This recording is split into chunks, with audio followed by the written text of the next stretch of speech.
सुरक्षा समितियों के सदस्य, सरपंच, सचिव और जिले से आई हुई हमारी माताएं बहनें, आप सभी का स्वागत है। अभी आपने प्रोफेसर साहब से नशा मुक्ति पर एक बहुत ही गंभीर विषय पर वक्तव्य सुना। यहाँ पर बैठा करके एक दिन में अगर आपका संकल्प नहीं है तो कोई आपका नशा नहीं छुड़ा सकता, लेकिन यह सोचने पर आपको मजबूर कर सकता है कि मैं बुराई की ओर जा रहा हूँ, मुझे अच्छा बनना चाहिए।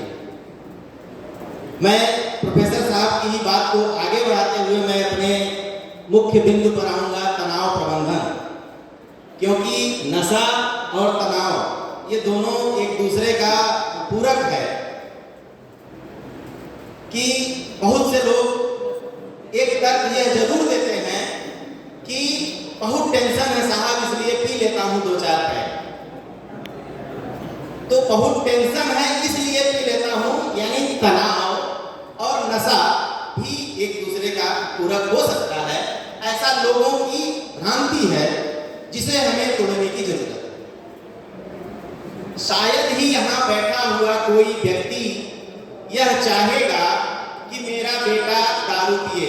कितने लोग ऐसे हैं, कृपया हाथ उठाएं, जो लोग ये चाहते हैं कि मेरा बेटा दारू पिए और अच्छी ब्रांड का पिए? कोई है? कोई है क्या जो ये चाहता है कि मेरा बेटा दारू पिए? अच्छा चलिए, दारू नहीं पीने के लिए सोच सकते। कोई ऐसा है जो ये चाहता है कि मेरा बेटा तंबाकू खाए? कोई है? कोई नहीं है। कोई ऐसा है जो ये चाहता है कि मेरा बेटा गुटखा खाए, अच्छी ब्रांड का खाए, जो अजय देवगन प्रचार करता है वो वाला गुटखा खाए? कोई है क्या?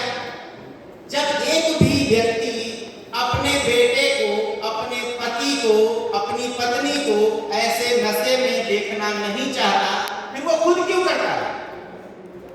ऐसी कौन सी मजबूरी है, ऐसी कौन सी लाचारी है जो आपको यह करने से मजबूर करती है? नशा किसी भी सूरत में बर्दाश्त नहीं है। जब आप किसी भी चीज के बिना नहीं रह पा रहे हैं, चाहे वो आपका मोबाइल ही क्यों ना हो, आपका इंटरनेट ही क्यों ना हो। तंबाकू बहुत छोटा नशा बोलते हैं, आज की डेट में महामारी का रूप ले लिया है। बड़े बड़े आप टाटा मेमोरियल हॉस्पिटल बॉम्बे में चले जाइए और कैंसर के जितने पेशेंट देखेंगे उसमें सबसे ज्यादा पेशेंट किसके मिलते हैं? मुंह के कैंसर। गुटखा खाने से पहले हर व्यक्ति पाउच खरीदता है, उसमें कैंसर की फोटो बनी रहती है। किसकी फोटो बनी रहती है? कैंसर की। उस समय उसका ध्यान उस फोटो पर नहीं जाता, फाड़ेगा और तुरंत खाएगा। भी प्रोफेसर साहब बता रहे थे कि ये स्टेटस सिंबल बन गया है। बिल्कुल सही बात अभी प्रोफेसर साहब ने कहा। हम लोगों के यहाँ, क्योंकि हम लोग रोज मरीज देखते हैं, पेशेंट आते हैं और तकलीफ लेके आएंगे कि साहब मुंह नहीं खुल रहा है, मुंह नहीं खुल रहा है, कारण गुटखा खाया। क्यों खाते हैं गुटखा? साहब बहुत टेंशन है जिंदगी में। क्या टेंशन है भाई? हमको दिखाओ कहाँ है टेंशन। यानी एक ऐसी चीज जिसको उन्होंने देखा नहीं है वो उससे प्रताड़ित है। टेंशन तो किसी ने देखा है क्या? कोई है जो टेंशन को देखा है? टेंशन यानी तनाव। एक्चुअल में हमारी इंग्लिश और हिंदी ऐसी मिक्स हो चुकी है कि हम उसको कभी कभी तनाव को हम नहीं समझेंगे तनाव क्या है, लेकिन टेंशन समझ जाएंगे, और कभी कभी टेंशन नहीं समझेंगे तनाव को समझ जाएंगे। तो ये दोनों एक ही चीज है, तनाव और टेंशन। इसी पर हम लोग थोड़ा सा समझेंगे कि आखिर ये क्या चीज है। और ये जो लोग बोलने लगते हैं कि साहब बहुत टेंशन है, 1-2 पैक लेकर के शाम को अपना टेंशन भूल जाता हूँ, और बची कुची बात अभी प्रोफेसर साहब ने बताया कि बहुत सारे कवि इतनी व्याख्या कर रहे हैं इन नशों की कि उसी में लोग डूबते चले जा रहे हैं। चाहे वो हरिवंश राय बच्चन रहे हो, मधुशाला लिख करके उन्होंने तो यहाँ तक बता दिया कि मंदिर मस्जिद बैर कराते, प्रेम कराती मधुशाला। तो ये सब उन्होंने किस परिस्थिति में लिखा वो तो चले गए लिख करके, लेकिन आप ये कभी मत समझिएगा कि आप पीने के बाद बहुत प्रेम कर लेंगे समाज से। समाज भले खुद अकेले बैठ के कोई पीता होगा, लेकिन वो कभी बर्दाश्त नहीं करता समाज में। आप ये जान लीजिए कि नशा किसी भी सूरत में समाज में एक्सेप्टेबल नहीं है। हालांकि हमारे छोटे समाज में जहाँ पे जब हम मंच पर खड़े होते हैं तो ये बोलते हैं अभी आप में से किसी को बुला दिया जाएगा जो तंबाकू खाया हुआ होगा तो तुरंत तंबाकू थूक करके आएगा और तंबाकू की 25 बुराइयां बता के जाएगा। तंबाकू थूक के आएगा और तंबाकू की बुराई बताएगा, लेकिन वो छोड़ नहीं पाता। बोलता है कि मैं लाचार हूँ, मैं मजबूर हूँ। तो क्यों मजबूर हो भाई? क्यों ऐसी मजबूरी की जिंदगी जीना? तो वो घूम फिर के वो इसी तनाव में रह जाता है कि मैं नशा कर रहा हूँ, मेरा बेटा सीख जाएगा, इसी बात का टेंशन हो जाता है। तो हम प्रोफेसर साहब की बात को आगे बढ़ा करके हम आपको लिंक करना चाह रहे थे उस तनाव के विषय पर जो आज का दूसरा टॉपिक है। आज जिंदगी में शायद ही ऐसा कोई व्यक्ति हो जो टेंशन में ना हो। स्वीकार करते हैं आप लोग? जोर से बोलिए हाँ, तेज से बोलिए हाँ, और तेज से बोलिए और ये जगाने का एक हमारा फॉर्मूला था कि आप लोग जाग रहे हैं, सुन रहे हैं कि नहीं सुन रहे हैं। इतना दूर से पैसा खर्च करके आए हैं आप। देखिए तनाव क्या है, किसी ने देखा है, किसी ने नहीं देखा है, मैंने भी नहीं देखा। एक ऐसी फीलिंग जो आपको बेचैन कर दे, ऐसी सोच जो आपको सोने न दे, एक ऐसी सोच जो आपको परेशान कर दे, जो है नहीं, जो एक्चुअल में है नहीं, किसी भी कारणवश परिस्थितिवश आपको विचलित कर दे, आपको रोने के लिए इच्छा होने लगे, गुस्सा आने लगे। इन सभी चीजों को हम सामूहिक रूप से हम क्या कहते हैं कि हम तनाव में हैं, हम टेंशन में हैं। जैसे उदाहरण के लिए हम लोग समझते हैं कि महिलाओं के लिए ही पति शराब पी करके घर आ गया, अब वो टेंशन में रहने लगी। क्योंकि पहले माता पिता जब शादी ढूंढने गए तो बोले कि भाई लड़का दारू ही पीता है। अब जैसे ही पहले दिन उस पत्नी को पता चला कि हमारे पति देव दारू पी के आए हुए हैं, तो उसी दिन से उसके दिमाग में टेंशन का प्रवेश हो गया। एक उदाहरण के लिए हम अभी समझ रहे हैं। अब वो टेंशन में रहने लगी, घुट घुट के जीने लगी, अपने मायके में नहीं बता पा रही है कि मैं ससुराल की बदनामी करूंगी तो अच्छा नहीं लगेगा, मेरे पिता को दुखी होंगे कि मैं क्या सोच करके उसका विवाह किया और वहां पे उसको कितना कष्ट है। यह सोच करके वो दुखी रहने लगी। ये जो दुखी रहने की जो प्रवृत्ति आई उसके अंदर और वो उसको मन को विचलित किया, इसी को हम क्या कहते हैं? टेंशन। तो समझ में आ रहा है कि टेंशन है क्या जी? आजकल हर व्यक्ति अपने अपने जिंदगी में कभी न कभी टेंशन का सामना करना पड़ा होगा, यानी तनाव का सामना करना पड़ा होगा। आज छोटी से बच्चे से भी पूछो कि भैया कोई टेंशन, बहुत टेंशन है, पढ़ाई का बहुत टेंशन है, मैडम बहुत होमवर्क देती है। जो पढ़ाई नहीं कर रहा है उसको मजदूरी का, साहब मजदूरी में हम अम्बेडकर चौक पर रोज जाते हैं और काम 2 ही दिन मिलता है, बाकी दिन नहीं रहता, इसलिए हमको बहुत टेंशन है, हमको रोजगार का बहुत टेंशन है। जो विभाग में है, पुलिस विभाग में भी है, तो उनको इस बात का टेंशन है कि 50 तो फरार मुजरिम है, उनको पकड़ना है और सब फरार हैं। उनके घर जाते हैं तो मुखबिर पहले ही बता देते हैं कि वो तो फरार है, फरार हो जाओ, पुलिस आ रही है। इस बात का भी टेंशन है कि साहब हमको जो टारगेट दिए थे कि 10 लोगों को पकड़ना है, इस बार फरार मुलजिम को हम नहीं पकड़ पाए, हमारा टारगेट पूरा नहीं हुआ, इस बात का ही टेंशन। अब ऐसे टेंशन हमारे छोटे से बच्चे से चालू होते होते बड़े होते होते इतने टेंशन में आ जाते हैं हम कि वह व्यक्ति टेंशन से हाइपर टेंशन में चला जाता है।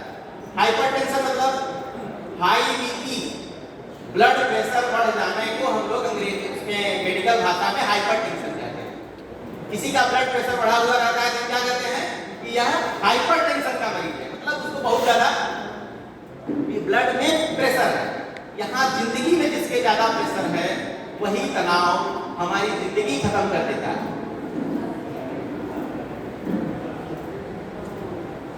समझ में आ रहा है आपको कि ऐसा क्या?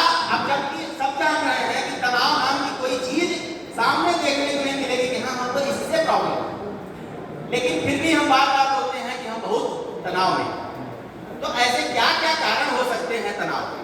हम इसको थोड़ा सा समझने की कोशिश करेंगे, क्योंकि आज के आने वाले समय में जितनी बीमारियां हो रही हैं पहले के लोग अच्छा खाना नहीं पाते थे, इसलिए बीमार हो जाते थे।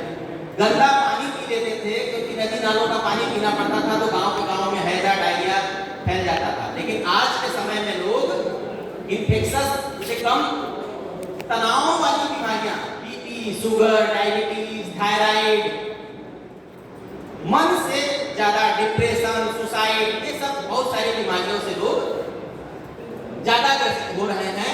इसका मतलब कि तनाव हमारे समाज में एक महामारी का रूप ले रहा है। इसका रूप ले रहा है, महामारी का रूप ले रहा है। और उसका कारण हम ही आप हैं, क्योंकि हम लोग तनाव प्रबंधन सीखते ही नहीं है। स्ट्रेस को कैसे मैनेज किया जाए, कैसे हम अगर टेंशन में है तो उसको हम कैसे बाहर निकलें, इस टॉपिक पर किसी का ध्यान नहीं जाता। ना तो किसी स्कूल में पढ़ाया जाता, कहानियां सुनाई जाती हैं, कहानियां सुनाई जाती है, लेकिन उस कहानी में हमको यह नहीं बताया जाता कि यह आपके भविष्य में जब कभी टेंशन आएगा तो यही कहानी आपका मार्गदर्शन करेगी, यह नहीं बताया जाता। हम कहानी पढ़ लेते हैं, उसको कहानी को एंजॉयमेंट के रूप में लेकर के भूल जाते हैं, और उस कहानी के पीछे छुपे हुए सीख को हम कभी नहीं समझ पाते, इसीलिए हम जीवन में तनाव में आते हैं। अच्छा, इसमें से कितने लोग रामायण देखे हैं? हाँ बताएं, रामायण कौन कौन देखा है सीरियल? अधिक से अधिक लोग रामायण देखे हुए हैं। रामायण में भगवान राम का जो चरित्र है कितना स्थिर चरित्र है। क्या उनके जिंदगी में टेंशन नहीं था? 14 वर्ष के लिए किसी को घर से निकाल दीजिए, अभी तो 10 दिन के लिए निकाल के देखिए कितना टेंशन में आ जाएगा। किसी को 14 साल के लिए घर से निकाल दिया गया, वो टेंशन में थे क्या? बहुत आसानी से चल रहे थे, प्रणाम किया, जी माते और चल दिए। बोल दिए कपड़ा उतार दो, अपना ये सब आभूषण बेच लेते, शायद कुछ वहां कर लोगे, जो किया वस्त्र धारण करके चल दिए। और हर कोई, उनको इतना बड़ा टेंशन था, और हम अपनी छोटी सी बात में, पड़ोसी गाड़ी ले आया इसी बात का टेंशन है, हमारे पास गाड़ी नहीं है उसी बात का टेंशन है। हमारे पास, हम अभी तक तो अच्छा था, अभी तक तो हमको टेंशन नहीं हुआ था, लेकिन पड़ोसी के पास साइकिल आ गई या मोटरसाइकिल आ गई या गाड़ी आ गई तो हम टेंशन में हो गए। क्यों? अभी प्रोफेसर साहब एक बहुत इंपॉर्टेंट टॉपिक बोले, स्टेटस सिंबल। क्या बोले? स्टेटस सिंबल, यानी समाज में मेरा कद होना चाहिए, मुझे लोग जाने। इस बात की फिक्र जिस दिन आपको बेचैन कर देगी, उसी दिन आप तनाव में आ जाएंगे, इसमें आ जाएंगे, टेंशन में आ जाएंगे कि मैं तो पुलिस की नौकरी कर रहा हूँ, और हमारे गांव का जो एक 8वीं पास ठेकेदार था, उसके पास मर्सिडीज है, स्कॉर्पियो से चलता है, वो 8वीं पास है, और मैं BA पास होकर के पुलिस की पास में भी हूँ, और मेरे पास मोटरसाइकिल भी बड़े मुश्किल से मिल रही है।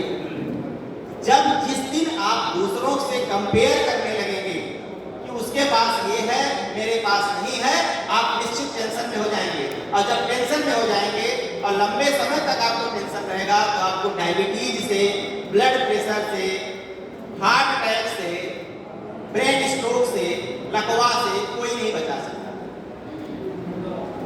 समझ में आ रहा है कि हमको इतनी गंभीर बीमारियां, मलेरिया हो जाएगा उसको डॉक्टर ठीक कर लेगा, लेकिन लकवा हो जाएगा तो साल भर आप बिस्तर पे पड़े रहेंगे। और क्यों हुआ लकवा? टेंशन के कारण, क्योंकि टेंशन में रहा तो उसका बीपी बढ़ गया, बीपी बढ़ गया तो ब्रेन हेमरेज हो गया, ब्रेन हेमरेज हो गया तो लकवा हो गया।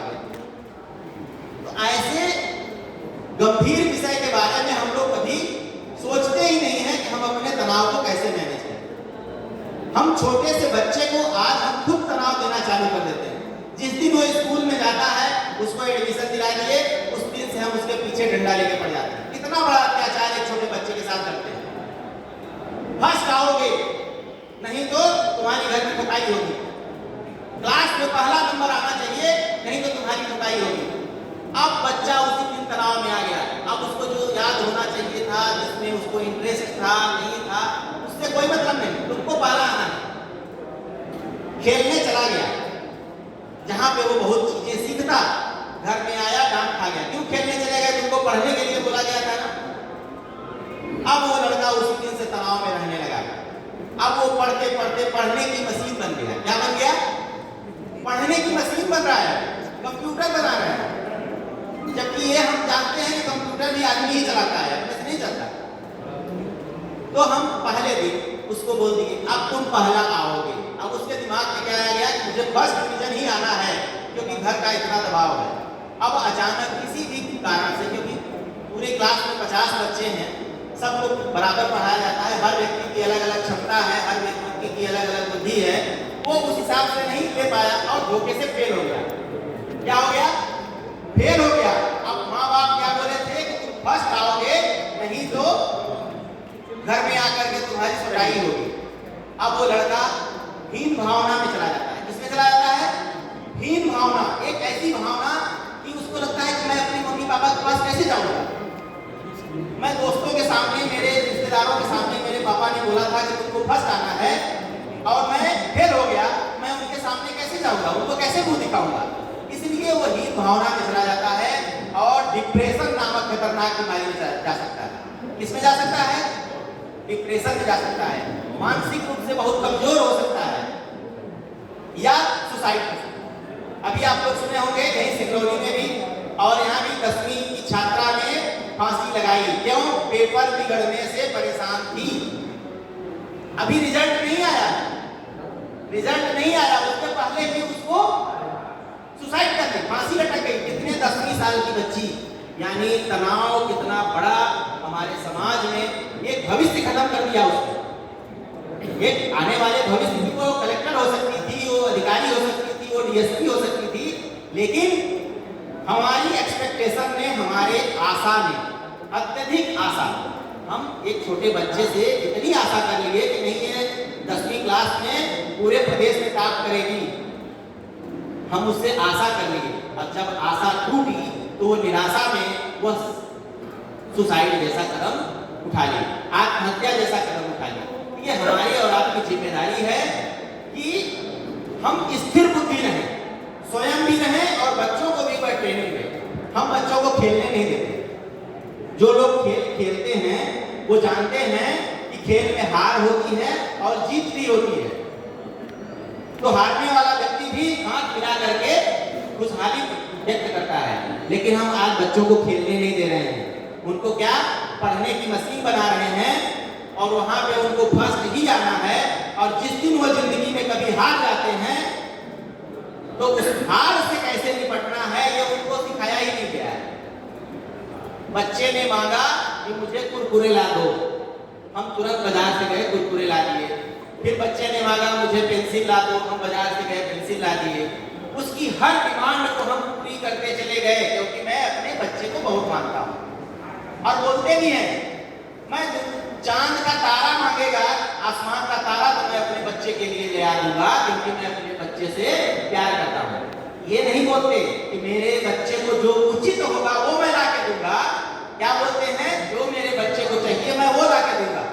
और वो जिंदगी में कभी हारना सीखा ही नहीं।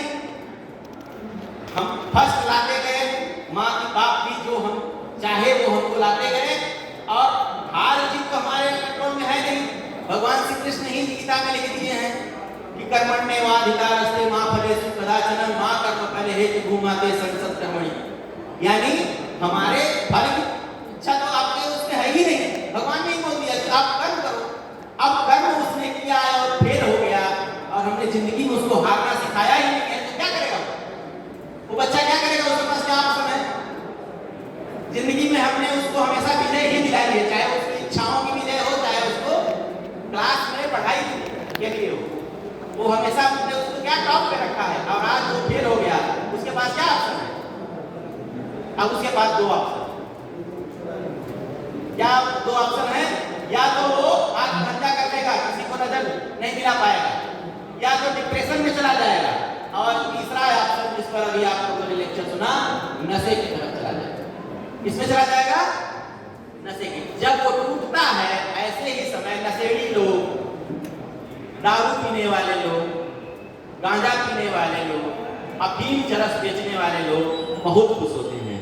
एक मुर्गा तो मेरी जमात में आया। क्या खुश होते हैं? एक तो मेरे पास आया, और उसको तुरंत ऑफर कर देते हैं, दारू ले लो, बियर ले लो, टेंशन को छोड़ दो। बड़े बड़े गाने सुना देंगे कि मैं फिक्र को धुएं में उड़ाता चला गया। मतलब जो भी टेंशन था उसको हम धुएं में उड़ा दिए। ऐसे ऐसे विचित्र विचित्र प्रकार की कविताएं शायरी सुना सुना करके अभी प्रोफेसर साहब ने कहा ना कि मर्द हो दारू नहीं पीते हो, तुमसे अच्छा तो औरतें हैं या तुम औरत हो, यानी मर्दानगी भी चैलेंज कर देते हैं कि आप दारू नहीं पीते तो भर्ती नहीं। ऐसे ऐसे सेंटेंस उस टूटे हुए व्यक्ति को जो एकदम अभी विचलित है, जो अभी तनाव में है, जो हारा हुआ है, ऐसे समय में ऐसी संगति पा करके वो बिगड़ जाता है और गंभीर नशे की लत में चला जाता है। बहुत से लोग बोलते हैं कि खाना खाने के बाद हमको बड़ा बेकार बेकार लगता है, अजीब अजीब उलझन होती है, थोड़ा सा तंबाकू खा लेते हैं, बड़ा मजा आ जाता है। अरे निकोटीन है तो आप नुकसान करेगा ही, माइंड को थोड़ी देर के लिए रिलैक्सेशन दे देता है, तो आप सोचते हैं कि बहुत मजा आ गया। ये सब झूठ बोलते हैं, जबकि उसका दूसरा उपाय भी है। अगर आपका मुंह खराब लग रहा था तो आप सौंफ खा लेते, लौंग इलायची खा लेते, बहुत ही खराब लग रहा था। लेकिन नशा करने वाले वो तंबाकू बता ही देंगे, उसके फायदे 25 को गिरा देंगे कि मुंह साफ रहता है, इससे दांत में दर्द खत्म हो जाता है, सवेरे पेट का खुलासा बहुत अच्छा हो जाता है, 50 तरह का बहाना बताएंगे। और बताओ कि भाई इसको अपने बच्चे को खिलाओ, बहुत फायदेमंद चीज है, खिलाओ, तो नहीं खिलाएंगे, खुद खाएंगे, अपनी जिंदगी बर्बाद करेंगे। क्यों? क्योंकि वो टेंशन में आ रहे हैं पहले से। तो जो हमारे जो आसपास का कारण है तनाव, एक तो 2-3 तरह के कारण होते हैं, उन कारणों पर जाएंगे। पहला कारण होता है फिजिकल कारण, यानी शारीरिक कारण। तनाव क्यों आएगा हमारे शरीर में? पहला कारण है कि जब हमारे शरीर में न्यूट्रिशन की कमी होगी, खान पान हमारा अच्छा नहीं होगा, तो हमको बीमारी आएगी। कौन सी बीमारी? तनाव। बहुत सारी बीमारियां आती हैं, उनमें से एक बीमारी कौन सी है? तनाव, टेंशन। जब हमारा खान पान सही नहीं रहेगा तो भी हमको टेंशन होगा। कैसे टेंशन होगा? आप लोग हमारे पहले दिन जैसा खाए मन वैसा रहे मन, जैसा खाए मन वैसा खाए रहे मन, ऐसा हम लोग बहुत पहले से सुनते आए हैं। यानी जब हमारा खान पान सही नहीं रहेगा तो हमारा मन भी बिल्कुल सही नहीं रहेगा। इसलिए हमको खान पान पर विशेष ध्यान देना चाहिए। दूसरी चीज, कभी कभी आप लोग ऐसा लगता है कि बिना कारण के भी कोई टेंशन नहीं हुआ है, कोई घर में मरा नहीं है, कोई रिश्तेदारी में नहीं है, हमको कोई पैसे की कोई दिक्कत है, फिर भी टेंशन हो रहा है।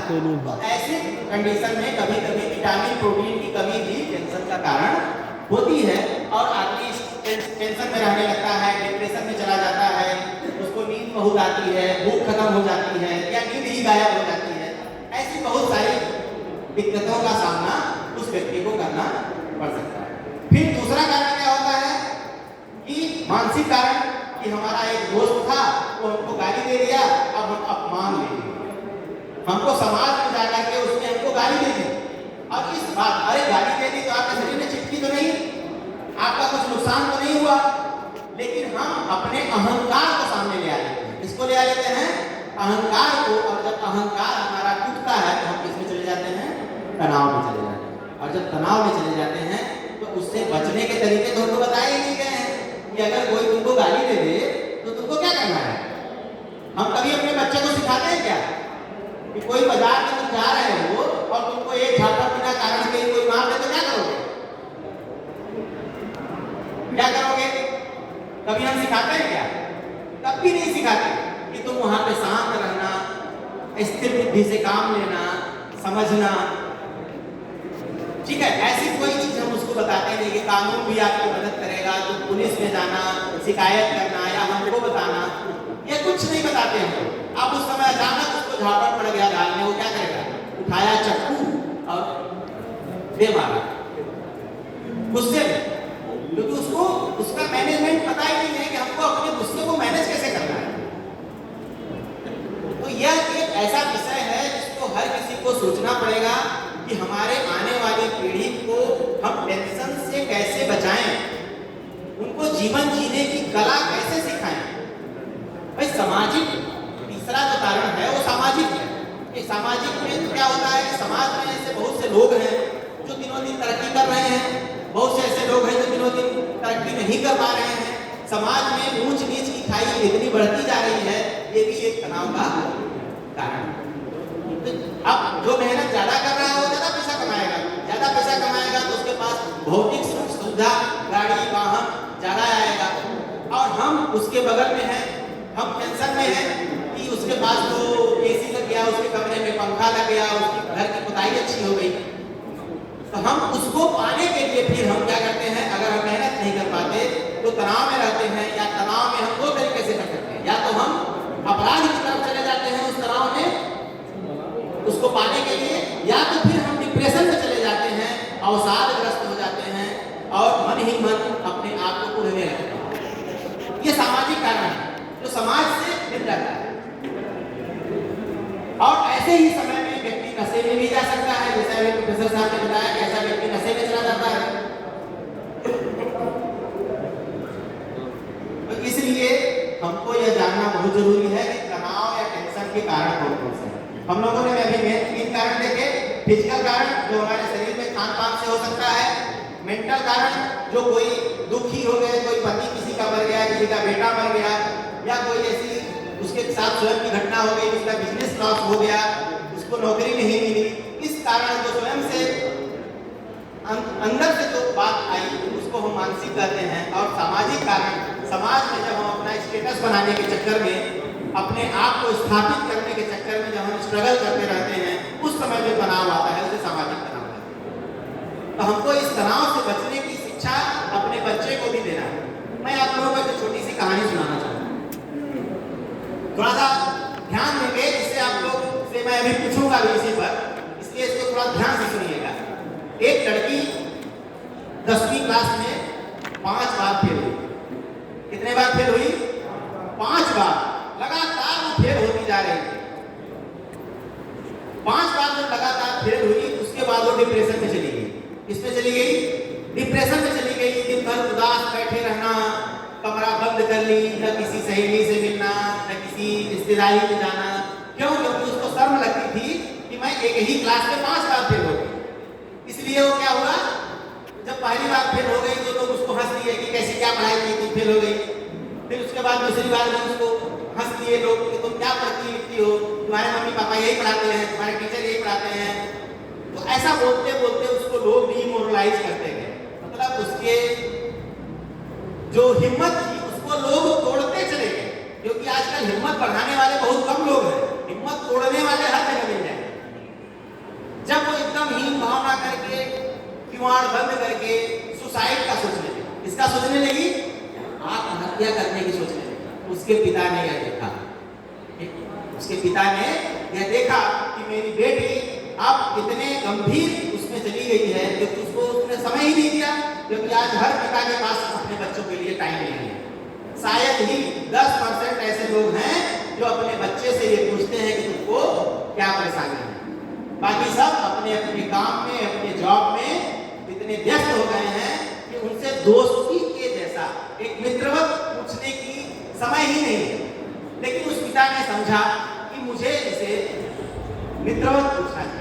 उसको समझा, पूछा क्या हुआ, तो चिड़चिड़ा के गुस्से में बोली कि कुछ नहीं हुआ।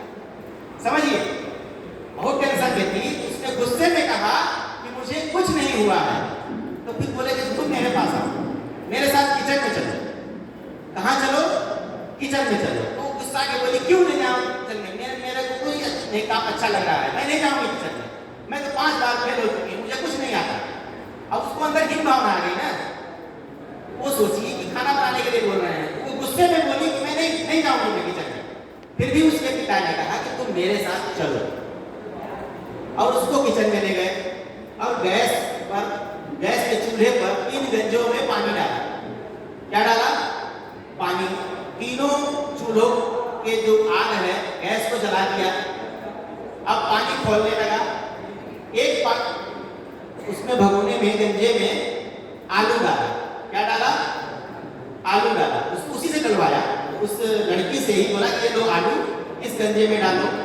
उसने एक में आलू डाला, दूसरे गंजे में उसने अंडा दिया, बोला इसमें अंडा डालो, और तीसरे में कॉफी यानी चाय, एक कॉफी होता है, उसका बीज होता है, बहुत कड़ा कड़ा बीज होता है, उसमें डाला और आधे घंटे तक तीनों को उबलने दिया। क्या किया? आधे घंटे तक तीनों को उबलने दिया और बाद में ठंडा हुआ। बोला अब देखो, अब लड़की तो झल्ला रही थी कि ये क्या करा रहे हैं हमसे, मैं इतना टेंशन में हूँ, मैं फेल हो चुकी हूँ, मेरा कैरियर बर्बाद बर्बाद हो गई कि अब मैं कभी पढ़ नहीं पाऊंगी और ये मुझे आलू उबलवा रहे हैं, कॉफी उबलवा रहे हैं और अंडा उबलवा रहे हैं। ये मेरे पिताजी हैं, पिताजी से बहुत चिढ़ जाते हैं। पिताजी उसको शांत करते रहे, बोले बेटी रुको इसको देखो। जब सब तीनों ठंडा हुआ तो उन्होंने आलू पूछा, बोले इसको लो पकड़ो, आलू बोले अब इसको देखो। आता है। तो जैसे ही वो आलू को पकड़ी और दबाई, आलू उबल चुके थे, आधा घंटा में आलू उबल गया था। आलू क्या हो गया था, जो आलू पहले बहुत बड़ा था अब क्या हो गया है, मुलायम हो गया है। मुलायम हो गया था तो जैसे ही दबाया वो टूट गया। आलू क्या हो गया, टूट के बिखर गया। फिर बोला कि इसको किनारे रखो। फिर उसने अंडे को दिया, तो अंडा जैसे उसको फोड़ा तो अंदर कड़ा हो गया था। जो पहले कैसा था, पहले अंडा अंदर से कैसा था, अंदर लिक्विड था ना, पानी जैसा रहता है अंडा अंदर से, लेकिन उबलने के बाद कैसा हो गया था, उसको बोलता हूँ कड़ा हो गया था। और तीसरा जो कॉफी था वो बीज जैसा था वैसे ही रह गया, लेकिन पूरा का पूरा पानी कैसा हो गया था, काला हो गया था। उसमें से एक बहुत अच्छी महक आ रही है। शासन का मामला है सर। अब उसको बोला कि सर मुझे क्यों दिखा रहे हैं, बोले समझो तीनों को एक ही सिचुएशन दी गई, तीन चीजें थी, तीनों को एक ही सिचुएशन दी गई, तीनों को गर्म पानी में डाला गया। किसमें डाला गया, गर्म पानी में डाला गया। तो एक आलू जो कड़ा था वो मुलायम होकर टूट गया, बस 3 दिन का सर। एक मुलायम था अंडा वो कड़ा हो गया, और एक कॉफी था जो 21 तारीख की अब ये कुछ नहीं हुआ, जैसा था वैसा ही रहा, बल्कि पूरे पानी को ही काला कर दिया और उसमें से खुशबू दिखा दी। हाँ सर सर 30 अब आप अपनी जिंदगी में वो आलू बनना चाहते हैं ठीक कि आपके सामने विपरीत परिस्थिति आई, गर्म पानी आया तो आप मुलायम होकर के बिखर गए, भरता चोखा बन गए। आप वो बनना चाहते हो कि एक सिचुएशन आया, उस सिचुएशन में आप और मजबूत हो गए। अंडा कमजोर था और उसके सिचुएशन एक खराब आई तो और मजबूत हो गया। या आप वो कॉफी बनना चाहते हो कि खुद को कुछ नहीं हुआ बल्कि उस सिचुएशन को ही बदल डाला। उसके जीवन में टेंशन आया, कॉफी के जीवन में गर्म पानी का रूप का जो टेंशन आया उसने पानी को ही बदल दिया और उस पानी में सुगंध डाल दी और खूबसूरत कॉफी बन गई। तो आप जिंदगी में, अगर आपकी जिंदगी में अगर कोई टेंशन आता है तो आप उस कॉफी के जैसे व्यवहार करो। अगर उस कॉफी के जैसे व्यवहार नहीं कर सकते तो कम से कम उस अंडे जैसा व्यवहार करो, इतने मजबूत हो जाओ फिर आपको तोड़ने पर आप बहने न लगो। तो ये जिंदगी की सिचुएशंस होती हैं कि हम उसको कैसे मैनेज करते हैं, ये हमारा नजरिया है। हम उसको कैसे, टेंशन कुछ भी नहीं है, देखने का नजरिया है। आपका नजरिया सही है तो टेंशन बिल्कुल नहीं है, अगर आपका नजरिया गलत है तो छोटी सी बात में भी टेंशन है। मैं किसी के घर गया 40 मिनट बाद याद दबावे और मैं पहले से ही एक्सपेक्ट कर लिया कि मैं जा रहा हूँ अभी पीआई साहब के यहाँ और मुझे बहुत मांगते हैं और मुझे ये खाना खिला के ही देते हैं। और मैं गया, उन्होंने पानी पिलाया और मैं डॉक्टर साहब मैं थोड़ा ड्यूटी के लिए जा रहा हूँ, निकलता हूँ। तो मैं टेंशन में आ गया, क्यों, मेरी एक्सपेक्टेशन, मैं बहुत ज़्यादा आशा कर लिया। अगर हम किसी से बहुत ज़्यादा आशा करेंगे तो निश्चित ही तनाव का कारण बनेगा। बहुत बढ़िया, क्या बात हुआ। अब हम अगर वहाँ पे आशा ही नहीं करते, हम सोचते करें कि आई साहब हैं, शहर के गणमान्य नागरिक हैं, हमको नमस्ते कर लेंगे, उतने में हम खुश हो जाएंगे। और हम गए और आई साहब बोले एक गिलास पानी पी लीजिए, तो हमको खुशी मिली कि दुख हुआ। खुशी ज्यादा मिली ना, एक्सपेक्टेशन ही हमने नहीं की थी। हमने तो एक्सपेक्टेशन ही नहीं की थी किसी चीज की, और एक्सपेक्टेशन से ज्यादा मिल गया तो हमको हमेशा खुशी मिली। तो हमको जिंदगी में 2-3 सूत्र हमेशा याद रखिए, किसी से भी, यहाँ तक कि अपने बेटे से भी एक्सपेक्टेशन मत करिए, आशा मत करिए कि हमको वो करेगा। अपने आप से आशा करिए कि हम ही कर पाएंगे और हम ही कर पाएंगे और कोई नहीं कर सकता, हम करेंगे। जिंदगी में ऐसा कोई काम नहीं है, एक पुराने समय से जब जागो कभी सवेरा, जब जागो कभी सवेरा। आज जो जिंदगी में हम नहीं कर पाए हैं उसके लिए हम कभी भी लेट नहीं होते। जो हम चाहते थे कर पाना, अगर हम सोचें कि आज हम वो चाहते हैं कभी भी लेट नहीं होता। आज से अगर आप चाहेंगे कि हम जिंदगी में यहाँ पहुंचना चाहते हैं तो जरूर पहुंचेंगे। और कोई भी काम बुरा, छोटा या बड़ा नहीं होता। अगर ऐसा होता तो जो मजदूर है वो टेंशन फ्री नहीं रहता। और जो अभी एक बहुत बड़ी कंपनी के एक अधिकारी सीईओ थे जो फूड खाना वाना बेचते हैं, पैक्ड खाना, उसके एक बहुत बड़े सीईओ ने आत्महत्या कर ली। क्या उसके पास पैसे की कमी थी? 1000 करोड़ का उसका बिजनेस था। कितने का? 1000 करोड़ का। तो अगर आप ये सोचते होंगे कि पैसा नहीं है मेरे पास इसलिए मैं टेंशन में हूं, तो ये आप बिल्कुल झूठ है। पैसा किसी भी तनाव का या खुशी का कारण हो ही नहीं सकता। खुशी कहां से आती है? हमारे हृदय से। अगर पैसे से खुशी खरीदी जा सकती तो जितने पैसे वाले लोग हैं वो हमेशा खुश रहते। और जबकि आप कभी ऐसा मिलेंगे तो जो बहुत ज्यादा पैसे वाले लोग हैं उनके चेहरे पे हंसी गायब रहती है, क्योंकि वो आधे समय तो यही सोचते रहते हैं कि ये जो पैसा आया है इसको ठिकाने कैसे लगाएं। जब नोटबंदी हुई थी तो आधे से ज्यादा पैसे वाले कहाँ थे? बहुत टेंशन में थे कि नहीं थे? और वैसे में हम लोगों जैसे लोग मजा ले रहे थे, पैसा कम था, मजा क्या ले रहे थे? घर के सामने पेपर जलाते थे ताकि अड़ोस पड़ोस वाले सोचे बड़ा पैसा है, पेपर जलाए, मैंने वो नोट जला दिए, इसमें मजा लेते थे। क्या जला रहे थे? वो जो 500 की 1000 की नोट बच गई थी उसको कहाँ खपाते? जला दिए। और हमारे पास तो 1000 की नोट ही कम थी, लेकिन पड़ोसी चिढ़ जाए इसलिए झूठ बताने के लिए कि पेपर जलाए, बोले 1000 की नोट जलाए। ऐसे बहुत से लोग मजाक कर रहे हैं कि ऐसा कोई नहीं करता। कहने का मतलब अगर पैसा तनाव मुक्त रहने का साधन है। बहुत लोग बोलते हैं कि अरे डॉक्टर साहब आप कमाते हैं इसलिए बहुत खुश हैं, जब हमारी जगह पर आकर के देखिए आटे दाल का भाव पता चलेगा तब आपको समझ में आएगा कि टेंशन क्या होता है। ऐसे बहुत से लोग हम लोगों को जवाब देते हैं। तो हम बोले कि चलो मैं तुम लोगों को ऐसे ऐसे गरीब भी दिखाता हूँ कि जिनको सवेरे का ठिकाना नहीं है कि हमको सवेरे चावल दाल मिलेगा कि नहीं मिलेगा, और वो इतने खिलखिला के हंसते हैं कि देखते ही दिल खुश हो जाता है। तो अगर आप खिलखिला के हंस देते हैं तो आपकी आधी समस्या तो उसी दिन खत्म। क्योंकि एक सूत्र हमने बताया कि आप आशा मत रखिए किसी से। जितनी कम आशा रखेंगे, सास जैसे ही बहू आती है बहुत आशा कर लेती है, मेरी बहू आई है, नहीं रोज सवेरे शाम मेरा पैर दबाएगी, उठते ही साथ चाय नाश्ता बना के दे देगी। अब मान लीजिए उसकी आशा इतनी ज्यादा है कि वो पैर नहीं दबाएगी तो सास को क्या होगा?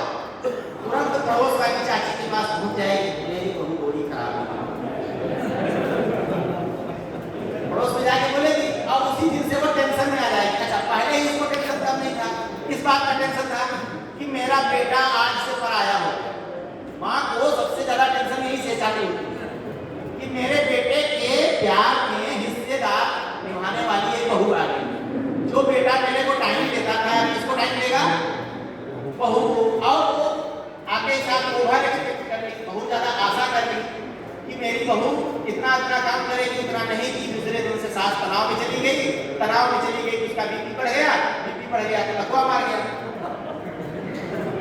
सास लोगों को दिक्कत लकवा आ जाता है, इसीलिए इतना ओवर टेंशन में आ जाता है।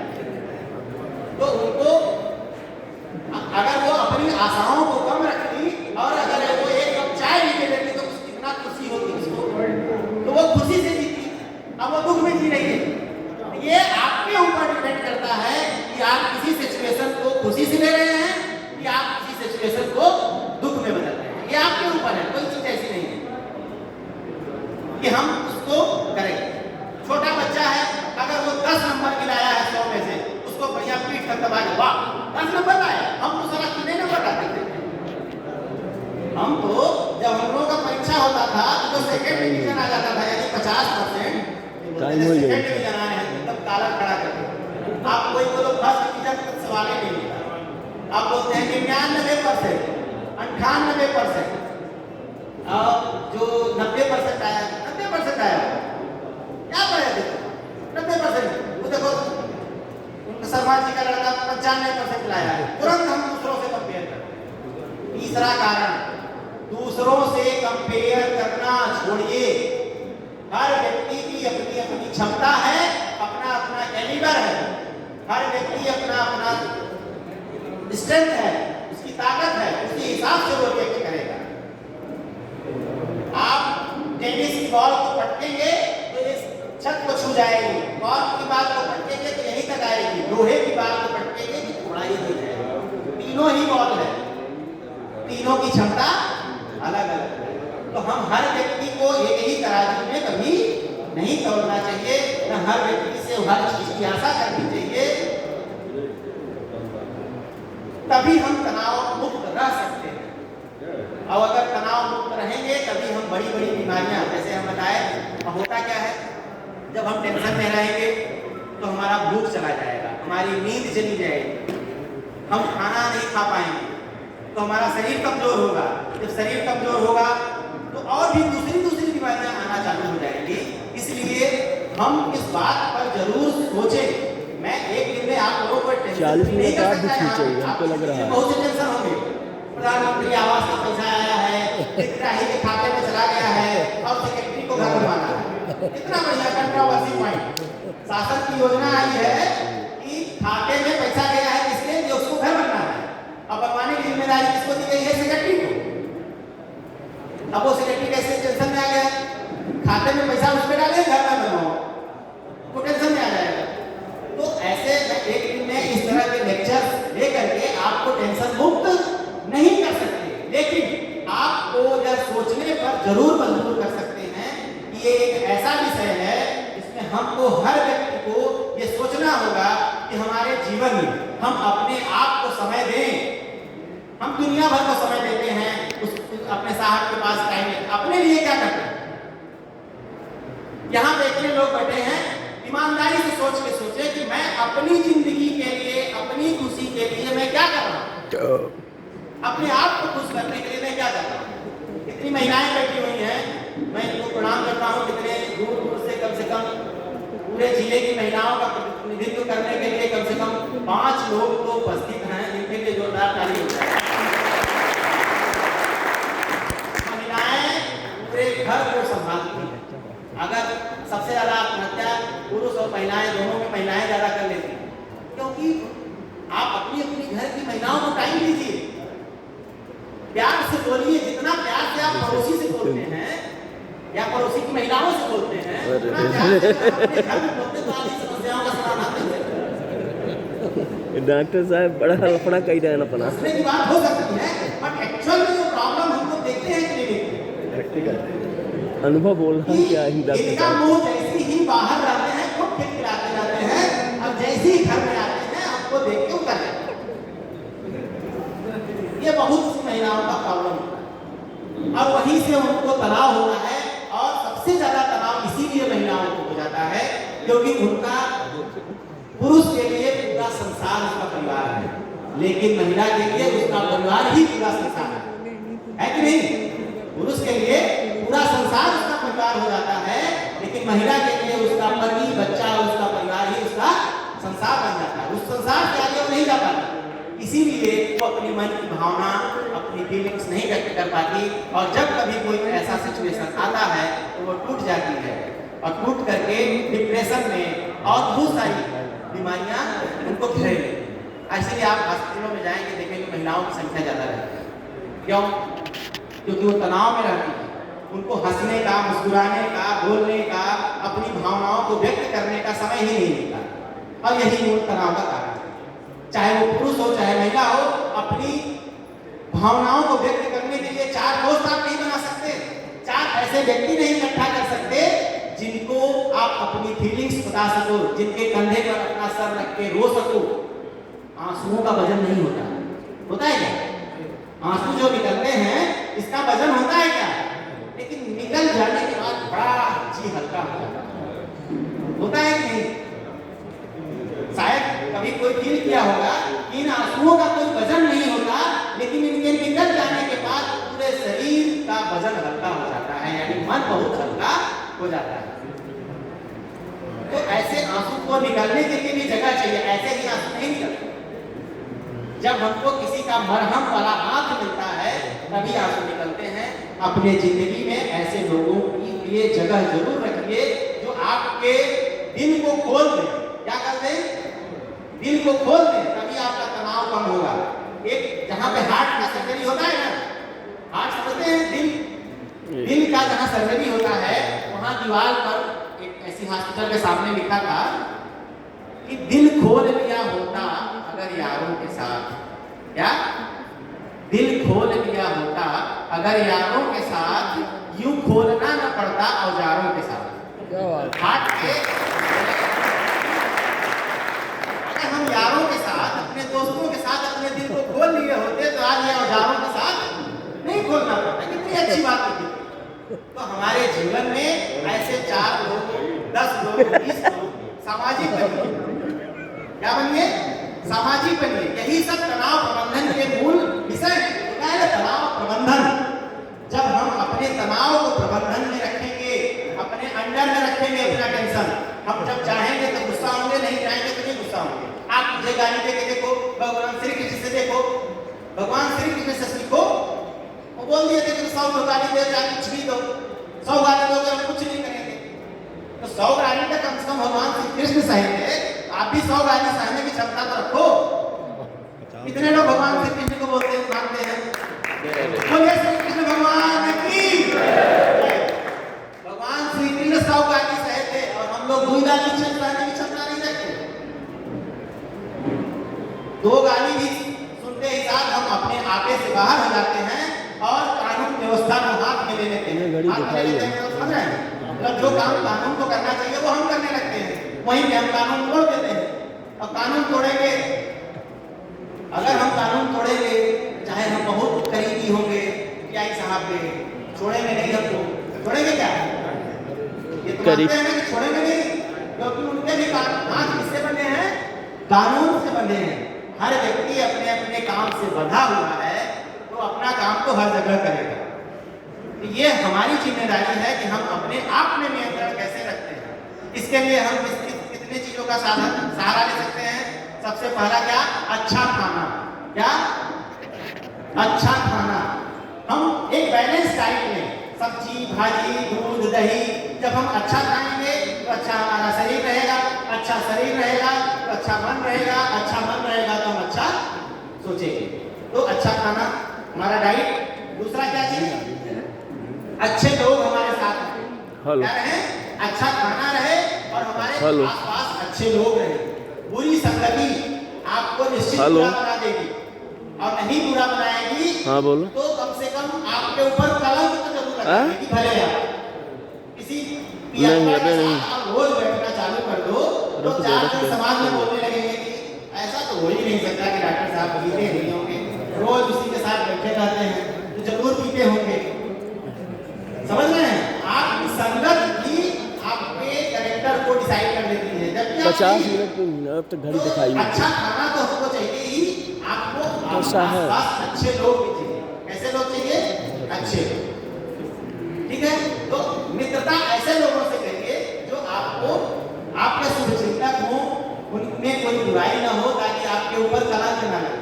क्योंकि कलंक भी, मिथ्या कलंक भी एक टेंशन का कारण है। झूठ फूट को आपको कोई कह दे कि आपने चोरी की है तो आप टेंशन नहीं आएंगे, जिंदगी भर का टेंशन हो जाता है। अधिकतर महिलाएं हमारे पास, हम लोग टेंशन का इलाज में देखते हैं कि बोल देती है कि हमारी ननद मेरे ऊपर झुमकी चुराने का आरोप लगा दी, इसलिए वो इतना टेंशन में आ गई कि डिप्रेशन में चली गई, सुसाइड की स्थिति आ गई। उसको के पास इसका इलाज चल रहा है, दिन रात गोली खा रही है। सिर्फ एक शब्द उसको चोरी का इल्जाम लगा, बंद करी, लेकिन वो चोरी नहीं की। तो ये ऐसा होता है कभी कभी। इसीलिए पुलिस विभाग की तरफ से भी ऐसा कहा जाता है कि जब तक पूरे गवाही न हो जाए, मतलब भले जुर्मी छूट जाए लेकिन बेगुनाह को सजा नहीं होनी चाहिए।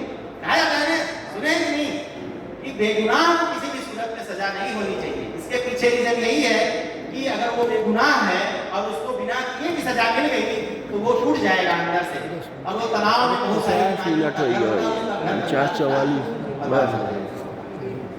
तो अपने आसपास अच्छे लोग रखिए। तीसरा चीज क्या करिए? सत्संगत। सत्संगत में ही अच्छे लोग का संगति होता है। और तीसरा जो सबसे मेन है, अध्यात्म से जुड़िए। अगर आप हिंदू हैं तो राम, कृष्ण, शिव इनके 50 जीवन मिनट से ऊपर जा रहे हैं अभी। सुनिए, पूजा पाठ अगर कहीं हो रहा है तो उसको ये पूजा पाठ से और कुछ नहीं, कोई भगवान को नहीं देखा है, मैंने भी नहीं देखा है, लेकिन भगवान से क्या मिलती है? आशा मिलती। क्या मिलती है? जब आप सब जगह हार जाते हैं तब आपको उस समय भगवान की याद आती है, तो भगवान को हमको थोड़ी देर के लिए मन को तसल्ली मिलती है कि ऊपर वाला क्या है? देख रहा है, ऊपर वाला न्याय करेगा। क्या करते हैं? अपने सूर्य में जब हमको आम जन से विश्वास उठ जाता है तो हमको किसकी याद आती है? ऊपर वाले की याद आती है, और ऊपर वाला न्याय करेगा। यह आशा हमको जिंदगी के आगे पथ पर बढ़ाती है और हम आगे बढ़ करके अपने जीवन को सुधार सकते हैं। तो अध्यात्म से जरूर जुड़िए। किसको भी मानना है, राम रहीम को मानना है उनको मानिए, जय बाबा गुरुदेव को मानते हैं उनको याद करिए, कृष्ण भगवान को मानते हैं तो उनको याद करिए, भगवान शिव को मानते हैं तो उनको याद करिए। इससे दो चीज होती, एक तो अगर जाने अनजाने आपसे कोई पाप कर्म हो गए हैं तो उससे आप क्षमा मांग लेंगे, या अगर आप हताश हो गए हैं, निराश हो गए हैं, तो आपको एक आशा मिलेगी कि जिंदगी में अभी बहुत कुछ किया जा सकता है। तो आध्यात्म से जरूर जुड़िए। और चौथा क्या करना है? अपने आप को समय दीजिए, बैठिए, चिंतन करिए, मनन करिए। और कैसा चिंतन मनन? जैसे प्राणायाम करिए, योग करिए, खेलिए, खेल भी बहुत बड़ा योग है। तो ऐसी सब चीजों का सहारा लेकर के आप अपने जीवन को तनाव मुक्त कर सकते हैं। और सबसे बड़ी बात, कन्वर्सेशन, आपस में बातचीत करिए। अगर आपको कोई तनाव आया है उसको मन में लेकर के मत रहिए। अगर कोई मित्र नहीं मिलता तो आप अपने नजदीकी डॉक्टर के पास जाइए। किसके पास जाइए? डॉक्टर। अगर आपको लग रहा है कि मैं उदास रहने लगा हूँ, मैं चिड़चिड़ाने लगा हूँ, मेरे को आजकल बहुत रोना आ रहा है अकेले में, मुझे कोई चीज अच्छी नहीं लग रही है, मेरा काम करने में मन नहीं लग रहा है, ड्यूटी जाने का मन नहीं कर रहा है, तो चाहे वो पुलिस विभाग में हो या घर के औरतें हो, वो अपना दुख अपने पति को बताएं, अपने सहकर्मी को बताएं, अपने बॉस को बताएं कि सर मुझे आजकल काम करने की इच्छा नहीं होती, गुस्सा आता है, चिड़चिड़ा बनाता है। और अगर कोई नहीं मिलता तो डॉक्टर के पास जरूर जाए। किसके पास जाए? डॉक्टर के पास जाए। हर चीज का इलाज है दुनिया में आज। आपकी अगर शंका लगे, शक का कोई इलाज नहीं, लेकिन आप जाइए ढूंढिए तो शक का भी इलाज है। शक का इलाज किससे होगा? भाई शंका है, शंका है तो उसका भी इलाज है। कैसे इलाज है? पहले लोग बोलते थे कि इलाज नहीं, लेकिन भाई उसकी जब प्रत्यक्षता प्राप्त होगी तो उसका शंका निवारण हो जाएगा। शंका का निवारण है, उसका इलाज हो जाएगा। इसलिए हम लोग यहाँ इस विषय पर आप लोगों को थोड़ा सा जागरूक किए हैं कि आप अपने बच्चों को, अपनी पत्नी को, अपने परिवार के लोगों को इस बात पर जरूर सचेत रहें कि कहीं हमारा परिवार का व्यक्ति, हमारे घर का सदस्य, हमारी पत्नी, हमारे पिता किसी टेंशन में तो नहीं है। पिता भी टेंशन में आ सकता है, मैं बच्चा हूँ, मैं उस पर ध्यान नहीं दे रहा हूँ। पिता की बहुत सारी आशाएं होती है बच्चे से कि वो मुझे देखेगा, प्रेम करेगा, लेकिन हम काम में इतने बिजी हैं कि हम पिता का हाल चाल नहीं पूछ सकते। अरे दो शब्द ही तो है, आप कैसे हो, कैसे हैं, एक अच्छा प्रेम से पूछ लीजिए तो वो खुश हो जाता है। तो इन सब बातों को ध्यान में रखते हुए अपने परिवार का आप लोग ख्याल रखेंगे, शरीर से, मन से और सामाजिक रूप से ख्याल रखेंगे। इन्हीं आशा के साथ मैं पुलिस प्रशासन का विशेष धन्यवाद देता हूँ कि इस तरह से जो अनछुए टॉपिक हैं इस पर लोगों का ध्यान आकृष्ट कराया है, तो सब लोग सोचने पर जरूर मजबूर होंगे कि हमको टेंशन एक चीज है, इस पर सोचना चाहिए और इससे बचने के लिए नशा का तो उपयोग नहीं करेंगे। इस बात के लिए एक ऐसी कार्यशाला आयोजित की है। एसपी साहब का मैं बहुत बहुत धन्यवाद करता हूँ। सभी आप लोगों ने इतने शांति मन से 5 मिनट और पेल लें, मुझे सुना, इस बात के लिए बहुत बहुत धन्यवाद। बताइए।